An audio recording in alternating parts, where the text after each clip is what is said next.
Wait, Silksong's out already? Man, I don't know, but it feels like they're rushing the game.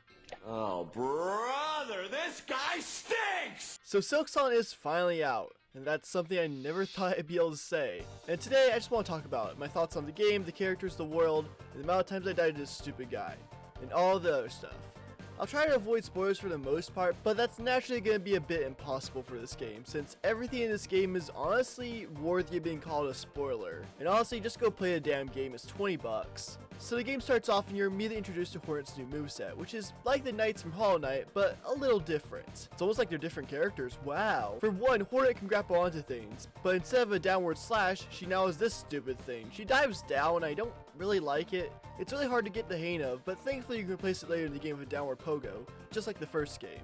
Thank God, because some of the platforming in this game is actually crazy. In fact, that's kind of this game's whole thing. It's Hollow Knight on goddamn steroids. The best way to describe it is that every area feels like the Queen's Gardens now, and honestly, I love it.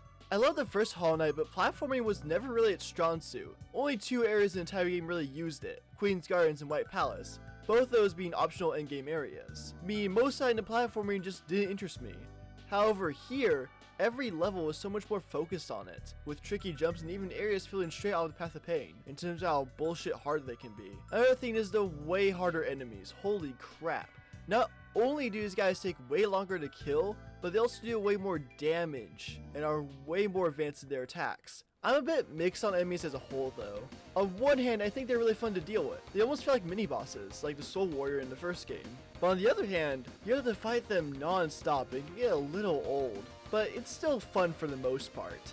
And in general, the combat is really more involved. Not only is your movement way more enhanced and you feel way more acrobatic with all sorts of new abilities, but you also have new things you can use, such as the tools. This is a limited based resource weapon that allows you to use powerful projectiles and attacks. You also now heal 3 masks at once, which is a godsend because god damn this game is hard. This might be the hardest game I've ever played. I don't even want to imagine how hard Steel Soul is gonna be. It does mean now you need a lot more silk to heal, but that's a lot of risk and reward to the game. For example, if you need 1 mask, it'd be a bit of a waste to heal then. So the more smart decision is to wait until you're lower HP, but it means you have a higher chance of dying. I love these situations in games. Going back to the tool system, it's kind of a replacement for charms. They're split into 3 classes. You have the attack class, which I already mentioned, the other ones which are more simple abilities. You know, the ones that be a single charm notch in the first game. Then the blue ones, which would be more like 2 charm notch items, so just a boulder shell replacement here. On one hand, it feels like I'm not wasting as many slots as before, because with something like the Way or Compass, it feels way less of a waste to include it on a build since there's only so many things I can replace it with. But it leads to a lot less unique charm builds too. And it could lead to this game feeling a lot less replayable in the end. Another new addition I love is the crests. These completely change your moveset and the qualities of your attacks.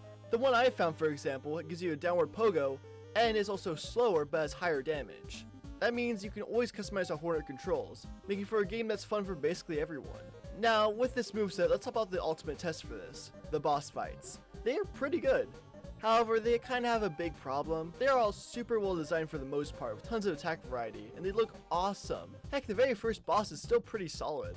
Some of my favorites so far is Sister Splinter, this giant ceiling creature that summons spikes and even the other enemies, and Lace. God damn, Lace is cool. She feels like a faster Hornet, making it almost feel like you're fighting yourself. However, the fights aren't really that hard for the most part. A lot of them are really obvious tells. Unlike in the first Hollow Knight where it's kind of hard to predict them. Here, some fights like the giant assassin robot here flash white when about to do an attack, making for a really easy fight I did first try. Also, why is this robot so smoothly animated? Jesus, it gives me the creeps. I feel like they try to fix this issue by making a lot of attacks do double damage, but it just makes the fight feel a bit cheap. Increasing the damage is kind of a lame way to increase difficulty. However, in general, I still love the boss fights. I just hope they get a bit better. Editor's note, so yeah, I'm stuck on this boss fight for hours now, so I guess good job devs. I'm actually crashing out, this guy's impossible. Now, one of my favorite aspects of Hollow Knight is the world design. The world of Hollow Nest is just one of the most amazing worlds in any game ever. And the world of Farloom is just as incredible. One of my favorite aspects is just how many small towns there are now. In the original game, you only really had Dirtmouth, but now there's tons of them, making for such a more lived-in place. And the world building is so clever. Like, there's this one area full of bird enemies. It's very vertical in nature since they can fly, but to help other travelers, they install these bouncy things. and they're very fun to use. I also like the ant enemies a lot. Basically, if you defeat them, smaller ants carry the corpses away, implying a sort of cycle of life here. It's so clever. The docks have this whole lava theme going on. It's where I smell all the materials for the game. It's genuinely so interesting. I can't wait to see another hour-long lore video being made on this by Mossbag. However, I was a little disappointed by the level design itself. It felt like often I'd be thrown into random arenas and face the same common enemies again and again, leading to the game feeling a bit repetitive. Also, I found way less offshoot areas in some early game areas, which is kind of the last thing I wanted.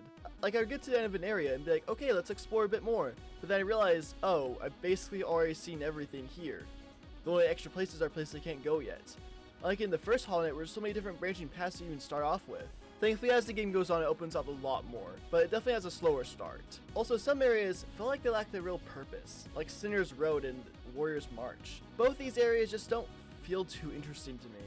They don't have many collectibles or unique obstacles.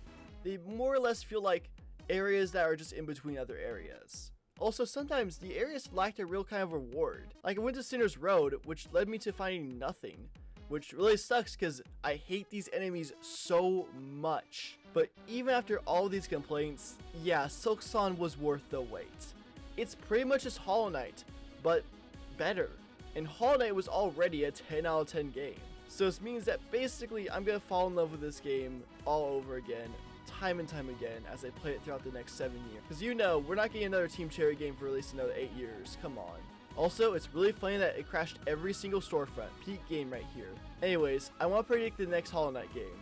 My prediction is that they're going to make Hollow Knight Zoe Edition, please, it'd be so fun. You made Hornet playable, why not him? It would be peak, trust me.